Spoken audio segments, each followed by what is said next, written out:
जय हिंद दोस्तों, welcome back to my channel. कैसे हैं आप लोग? उम्मीद करता हूँ आप लोग बेहतर होंगे।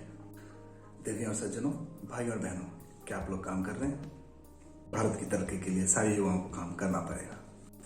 आज के एपिसोड में हम बात करेंगे finance, health care, entrepreneurship, business and mindset.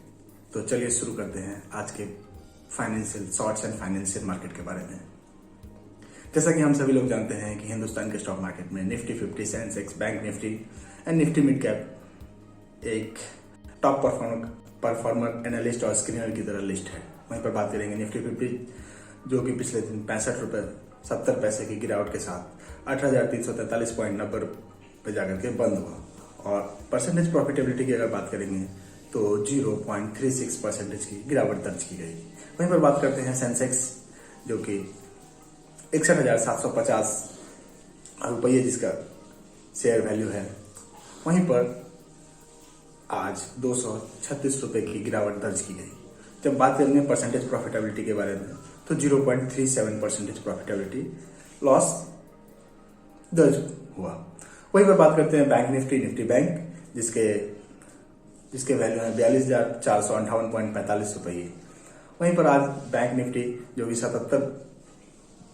77 रुपया 25 पैसा के गिरावट के साथ दर्ज हुआ और परसेंटेज प्रॉफिटेबिलिटी रेशियो है 0.18%। वहीं पर बात करते हैं बैंक निफ्टी के निफ्टी मिड कैप के बारे में जिसके प्राइसिंग है 31,072 रुपये। वहीं पर 125 रुपये के साथ ये गिरावट दर्ज की है।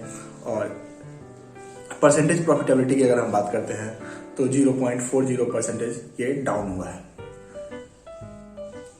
गए दिन प्रीमियम मैच्योरिटी डे था फ्यूचर एंड ऑप्शन में। तो आज के बारे में हम आज के प्रॉफिटेबिलिटी वाले मार्केट के बारे में बात करेंगे जो कि इस तरह से हैं: Tata consumer, Indus power, Adani enterprises, L&T, ICICI bank and Nykaa. जैसा कि हम सभी लोग जानते हैं टाटा कंज्यूमर जो कि टाटा की सब्सिडरी ब्रांड और बेहतरीन परफॉर्मिंग ब्रांड है। वहीं पर इंडस टावर जो कि टावर बनाने वाली सब्सिडरी API प्रोडक्शन कंपनी है। अडानी अडानी ग्रुप की सबसे बेहतरीन और पेरेंट कंपनी है। L&T कंस्ट्रक्शन मैन्युफैक्चरिंग कंपनी है। ICICI बैंक हिंदुस्तान की तीसरी सबसे बड़ी प्राइवेट इक्विटी फर्म है बैंकिंग सेक्टर में। वहीं पर नाइका जो कि पिछले साल लिस्ट हुई कंपनी है। सोशल कॉस्मेटिक कॉमर्स के कैटेगरी में ये कंपनी आती है। बात करते हैं आज सुबह से लेकर शाम तक जो इस मार्केट में उतार चढ़ाव आया है और आज के कौन कौन से टॉप प्रॉफिटेबल कंपनी है। टाटा कंज्यूमर जिसके एक शेयर का प्राइस है 786 रुपये और आज इसमें बढ़ोतरी हुई है 16 रुपया 45 पैसा। और परसेंटेज प्रॉफिटेबिलिटी की अगर बात करेंगे तो परसेंटेज प्रॉफिटेबिलिटी में चेंज आया 2.14%। वहीं पर इंडस टावर जिसके एक शेयर का रेट 196 रुपये है, इसके एक शेयर में बढ़ोतरी आई है 3 रुपया 50 पैसा। जब परसेंटेज प्रॉफिटेबिलिटी की अगर बात करेंगे तो 1.81% प्रॉफिटेबिलिटी दर्ज हुआ है। वहीं पर बात करेंगे अडानी एंटरप्राइजेज जो अडानी ग्रुप की सबसे बड़ी और लार्जेस्ट प्राइवेट इक्विटी प्लेयर है जो सारी कंपनी को मॉनिटर करती है, जो कि अडानी ग्रुप में लिस्टेड है। उसके एक शेयर का रेट है 4,018.15 रुपये और आज के दिन 25 रुपये 90 पैसे आज इसमें प्रॉफिटेबिलिटी दर्ज हुई। और जब परसेंटेज प्रॉफिटेबिलिटी की बात करते हैं तो 1.30% चेंज और बदलाव दिखा। वहीं पर कंस्ट्रक्शन मैन्युफैक्चरिंग कंपनी जो कि L&T है, उसके एक शेयर का रेट है 2,029.55 रुपये। वहीं पर आज इसमें उछाल आया 25 रुपये 96 पैसे की। और परसेंटेज प्रॉफिटेबिलिटी की अगर बात करेंगे तो परसेंटेज प्रॉफिटेबिलिटी में 1.301% की प्रॉफिटेबिलिटी ज्ञात की गई है। अब बात करते हैं बैंकिंग सेक्टर की सबसे बेहतरीन बैंक जिसका नाम है ICICI बैंक, जिसके एक शेयर का रेट है 919.80 रुपये। आज इसमें 6 रुपये 20 पैसे की उछाल दर्ज की गई है। वहीं पर परसेंटेज प्रॉफिटेबिलिटी 0.68% दर्ज किया गया है। बात करते हैं लिस्ट बट नॉट लास्ट जिसका नाम है नाइका। पिछले साल नाइका कंपनी लिस्ट हुई थी शेयर मार्केट में। उसके CEO Falguni Nair social commerce और कॉस्मेटिक कॉमर्स की सबसे बेहतरीन कंपनी है जिसके एक शेयर का प्राइस है 185.60 रुपीज और आज 1 रुपया 15 पैसे के साथ उछाल के साथ 0.62% प्रॉफिटेबिलिटी दिखा है। ओवरऑल हम ये कह सकते हैं कि आज के जो टॉप परफॉर्मिंग कंपनी थी उसका नाम है Tata consumer, Indus tower, Adani enterprises, L&T, ICICI bank and Nykaa. They are the major share holder which gain which shows profitability. अब हम बात करते हैं कैश सेगमेंट में, जो कि FII और DII का काम है। FII और DII के बारे में हम ऑलरेडी बता चुके हैं कि ये FII मतलब फाइनेंशियल इंस्टीट्यूशनल इन्वेस्टर, जो कि अलग अलग विदेशी फर्म है, इंडिया में इन्वेस्ट करते हैं। इंडिया की growth and manufacturing and different segment oriented investors हैं। FII पिछले दिन ने 618.37 करोड़ का कैश सेगमेंट में खरीदारी किया। वहीं पर DII जिन्होंने 449.50 करोड़ की कैश सेगमेंट में खरीदारी की है। अब हम बात करेंगे इंडिया के कुछ बिग स्टेक होल्डर्स, जो कि बिग बुल इन्वेस्टर्स इंडिया में मेजर स्टॉक्स होल्ड करके रखे हुए हैं, like Rakesh Jhunjhunwala and association, Azim Premji Hashmi association, Radha Krishna Damani, Mukul Agarwal, Mukul Mahavir Agarwal and Ashish Dhawan. तो हम बात करेंगे बिग शार्क, जो कि इंडियन स्टॉक मार्केट में एक मोनोपोली क्रिएट करके रखे हैं और बहुत सारी कंपनी में इन्वेस्ट करके रखे हैं, like Rakesh Jhunjhunwala and association, जिन्होंने 33,169 करोड़ इन्वेस्ट करके रखा हुआ है 30 कंपनियों में। इसमें Tata, Fortis majority stake holder है। अजीम प्रेमजी जो कि विप्रो के चेयरमैन है, उनकी कंपनी है प्रेमजी एंड एसोसिएशन, जिसने 3,18,030 करोड़ का होल्डिंग करके रखा हुआ है और इन्होंने इनकी टोटल इन्वेस्टमेंट 3 कंपनियों में है। वहीं पर बात करते हैं राधा कृष्ण दमानी, डी मार्ट वाले, एवेन्यू सुपर मार्ट जिसका ब्रांड नेम है, और वहीं पे इन्होंने 1,79,722 करोड़ रुपए इन्वेस्ट करके रखा है और 13 अलग अलग डिफरेंट कंपनियों में इनके होल्डिंग्स है। वहीं पर बात करेंगे मुकुल अग्रवाल सर, जो कि आप लोगों को यूट्यूब पे इन्वेस्ट कैसे करते हैं, कैसे इन अलग अलग सेक्टर में कैसे इन्वेस्ट कर सकते हैं, how to do technical indicators, हम अलग अलग investment strategy and business opportunity वो यूट्यूब पे सिखाते भी हैं। वहीं पर हम बात करेंगे मुकुल अग्रवाल सर, जिनका पोर्टफोलियो है 2660 करोड़ रुपए का। उन्होंने 50 का डिफरेंट कंपनी में इन्वेस्ट करके रखा है। सर अगले नंबर पे आते हैं मुकुल महावीर प्रसाद अग्रवाल सर, जो कि 2492 करोड़ का टोटल इन्वेस्टमेंट है। उन्होंने 50 अलग कंपनियों में होल्डिंग कर रखा है। अब बात करते हैं आशीष धवन सर, जिन्होंने 2032 करोड़ इन्वेस्ट किया है और 13 अलग अलग कंपनियों में इन्होंने होल्ड करके रखे हुए हैं।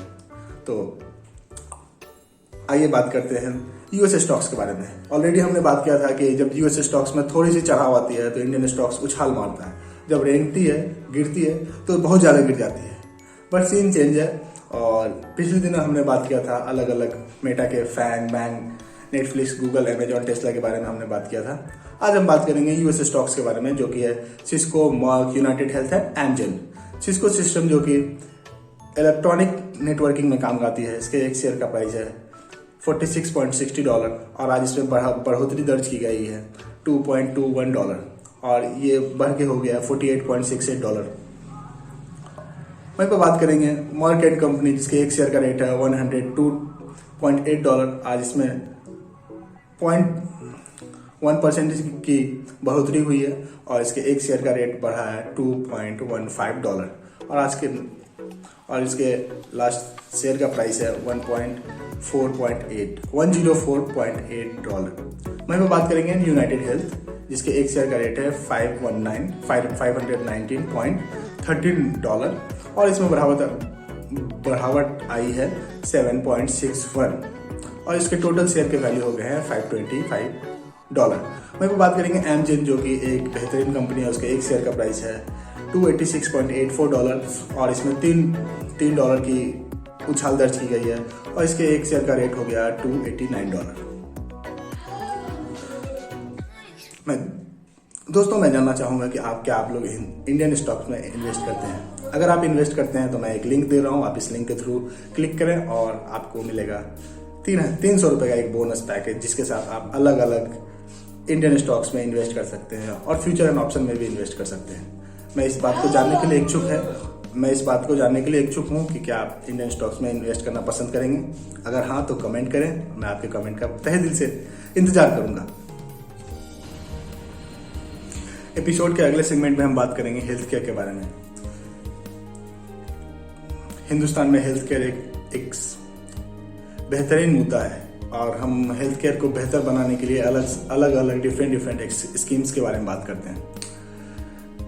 पिछले दिन बायोकॉन के CEO, जिसका नाम है डॉक्टर किरण मजूमदार साहब, उन्होंने कहा Indian pharma will be benefited from research link SOP and government of India have to should imply that Government of India have also launched research-linked incentives-based schemes. इसका मतलब है कि पिछले साल कोविड के बाद ग्लोबल वर्ल्ड में मैन्युफैक्चरिंग की डिपेंडेंसी को हटाने के लिए गवर्नमेंट ऑफ इंडिया ने PLI स्कीम जैसे, गति शक्ति स्कीम जैसे, digital India, make in India, Bharat जोड़ो इंडिया जैसे अलग अलग स्कीम चलाए थे। वहीं पर अब हम कोविड से उभर चुके हैं। अब हिंदुस्तान में एक हेल्थ केयर रिवॉल्यूशन की जरूरत है, जिसमें गवर्नमेंट को चाहिए कि government should apply similar scheme like PLI, जिस ऑलरेडी हम बात कर चुके हैं। PLI जिसका मतलब होता है production link incentives, electronic automation, fibre, pharma, health care, automations and electronic parts, advance chemistry और PVC and nano technology based product and their ecosystems, सारे कैटेगरी की कंपनी इसमें आती है। और टैक्स स्लैब है इसमें 4 to 6% आने वाले 5 सालों के लिए।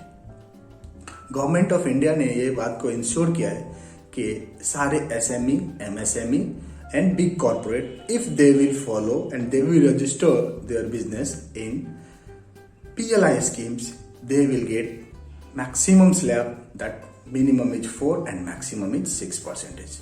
Minimum tax slab that will be 4 to 6%.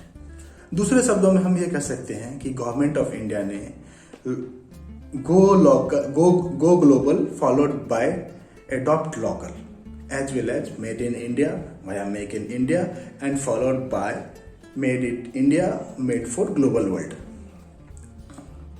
PLI scheme के अंदर हम बात करेंगे, मेजर सेक्टर्स हैं telecom and network marketing, electronic manufacturing, pharma, textile, food products, high efficiency solar panels, PV modules, advance chemistry and nano technology. इस scheme के through government of India हर साल $150 billion से $250 बिलियन तक रेवेन्यू कलेक्ट करेगी, जो कि it's a major chunks that government should bifurcate and retransferred and redistribute these all taxes money for developmental infra and developmental projects.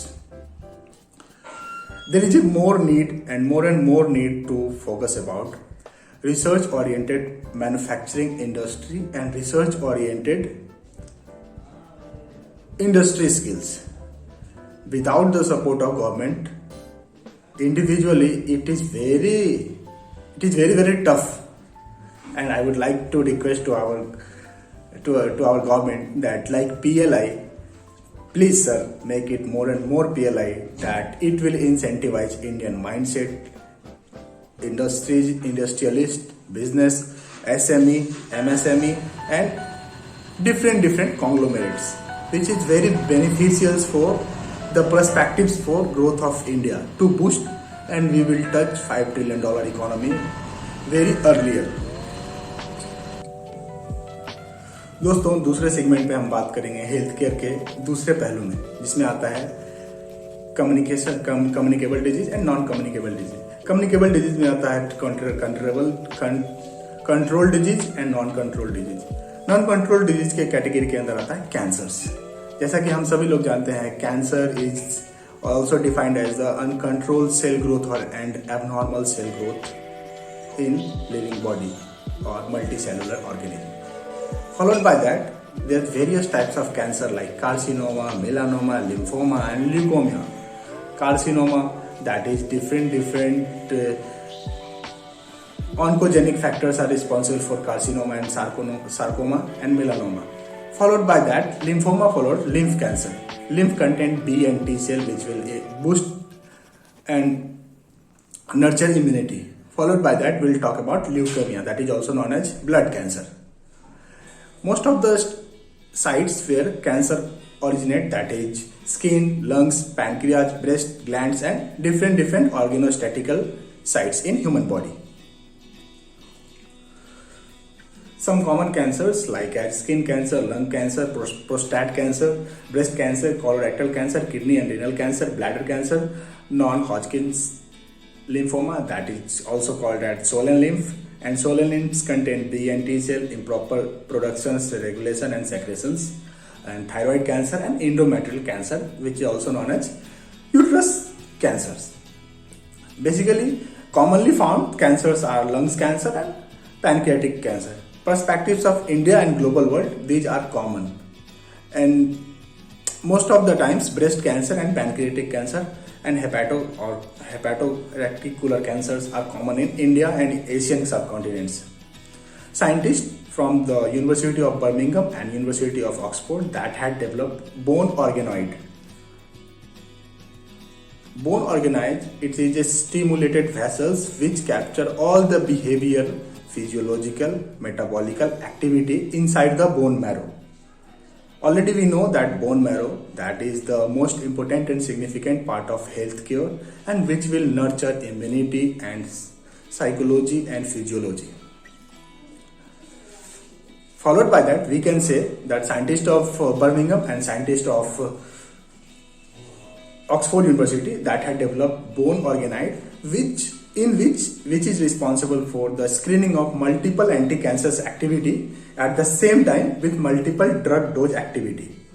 And what is multiple drug dose activity? In a specific organs and a specific multicellular animal, we will put different interstitials chemical with labeled, and we will screen what is the best possibility and the outcomes to diagnose the cancers, which is very essential for the genetical and evolution part of healthcare and human cell services. Followed by that, we can say synthetic mouse embryo model, which is also used in stem cells, and stem cells is the very important and most significant factors in human modulating lifestyle, and it is also used in preclinical and clinical models, which is essentially important for pharmacovigilance, pharmacology and pharmacotherapeutic activity. Followed by that, we come to the stage that we can say that very soon India will beat the China, and we will touch at the population at 1.5 billion population. And but the major causes is that we are also lacking about major healthcare, nutrition and psychological development, which also intricate the abnormality among our youth, and lifestyle disease are very most occurring in our youth and in our population. In another word, we can say if we will not focus on research oriented study, people will go to service industry, and for that purpose of population and mindset, we are not able to tackle, and we will not able to skillful that human brain for that specific and desired location. This is the time that we should request to our government of India that please make and incentivize the research oriented education for Indian youth and the perspectives of India for perspectives of global world, which is very beneficial. And to ensure that we have to our lab, and we should more boost our education system, and we have to rebuild the education system towards that. We will develop the student minds according to their mindset, and we will build a product in the terms of SaaS, IP, healthcare, nutrition, and different allied ecosystem which will connect for made in India, made for world, and it is essentially efficient and productive for global markets. Now in third segment we will talk about entrepreneurship, business psychology. जैसा कि हम सभी लोग जानते हैं कि entrepreneurship which will rebuild from 0 to 1, vertical to horizontal, and integration of different SaaS, IP and different infra products according to building D2C in market. आप जानते होंगे एक कंपनी जिसका नाम है पेपर बोट, जो कि ड्रिंक्स बनाती है काफी एडवांस तरीके से. पिछले साल पेपर बोट का टोटल रेवेन्यू था 329.9 करोड़ फाइनेंशियल ईयर 2022 में, और इसके टोटल रेवेन्यू में इजाफा हुआ है 35% एंड दैट मार्च एंडिंग 2022. सबसे खुशी की बात यह है कि पेपर बोट एक इंडियन ब्रांड है, और ये मेड इन इंडिया प्रोडक्ट को सपोर्ट करती है, इनोवेटिव प्रोडक्ट बनाती है, प्रिजर्वेटिव फ्री बनाती है, और हिंदुस्तान के युवाओं का ये एक ट्रेंडी सुपर जूस कह सकते हैं, जो कि हिंदुस्तान के युवाओं को सबसे ज्यादा लुभाता है, सबसे ज्यादा पसंद आता है। और इसके अलग अलग flavour, different flavours of Paper Boat available, different SaaS, SOS, POS and different stores, different mall. आप अगर पेपर बोट यूज करते हैं कमेंट में बताएं।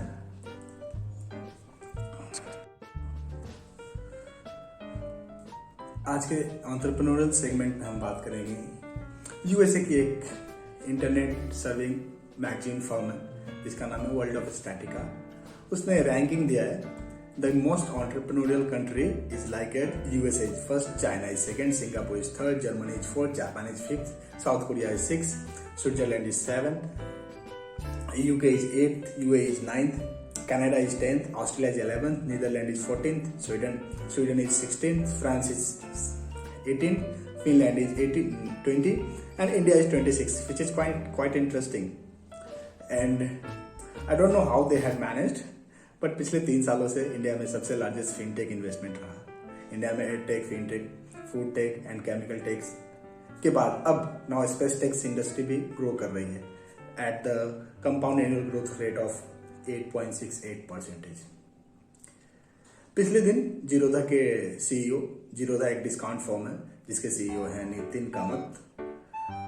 14 नवंबर को उन्होंने एक लाइन कहा, बच्चों को समर्पित एक लाइन उन्होंने कहा कि focusing on learning more and more skills, money and success will follow as you.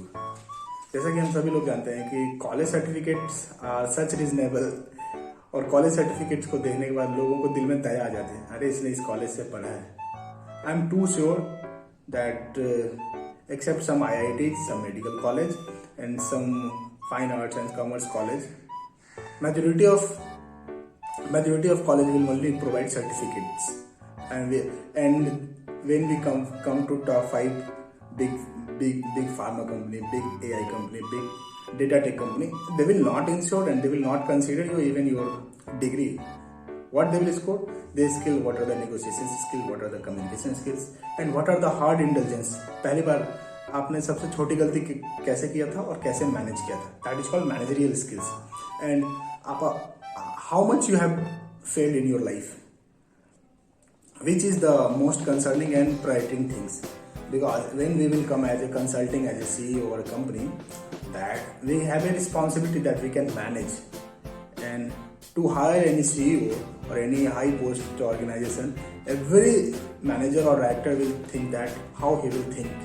And life में ना फेलियर होना बहुत जरूरी है। Failure are the example that we are learning and we are still learning, और अपनी गलतियों से सीखना चाहिए, और गलतियां होगी तभी हम उसको सुधार सकते हैं। और गलतियां is the resemblance that we are human and we can regularly, randomly and repetitively we will do mistakes and we can correct it, and it is the best example, and we have to find out the solution that जो गलती एक बार अपन किया ना उसको नहीं दोहराए। Alibaba के founder है, उसका नाम है जैक मा। उन्होंने कहा कि अगर आप गलती करोगे और तब सीखोगे शायद लेट हो जाएगी। It is too wise that you can learn from other mistakes. तो बेहतर यह है कि दूसरों की गलतियों से सीखने वाला आदमी बहुत ज़्यादा और बहुत जल्दी सीखता है। I am too sure that people will adopt and people will focus more and more to learn skills. हम सभी जानते हैं कि पिछले दिन जो है ना ग्लोबल वर्ल्ड के बिग टेक कंपनियों में जो है ना ले ऑफ का मार्केट चल रहा है। आए राम, गए राम, भागे राम, दौड़े राम, लोग आ रहे हैं, जा रहे हैं, आ रहे हैं, जा रहे हैं। कोविड में टेक कंपनियों का बोलबाला था, उन्होंने खूब भरपूर हायरिंग किया, बट अब सिचुएशन बदल रहा है, सीन चेंज हो रहा है, और peoples are getting use to normal. अब लोग नॉर्मल हो रहे हैं, और जब लोग नॉर्मल हो रहे हैं तो लोग अब कंपनी आना जाना कर रहे हैं, तो कंपनी के खर्चे बढ़ रहे हैं।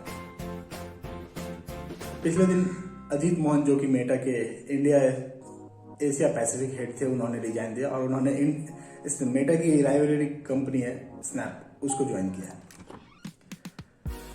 कल मेटा के हेड ने, मेटा एसोसिएशन ने एक प्रेस रिलीज किया। They had appointed Sandhya Devanathan, which is appointed as a Meta heads, and she will also manage Asia Pacific market from January 2023.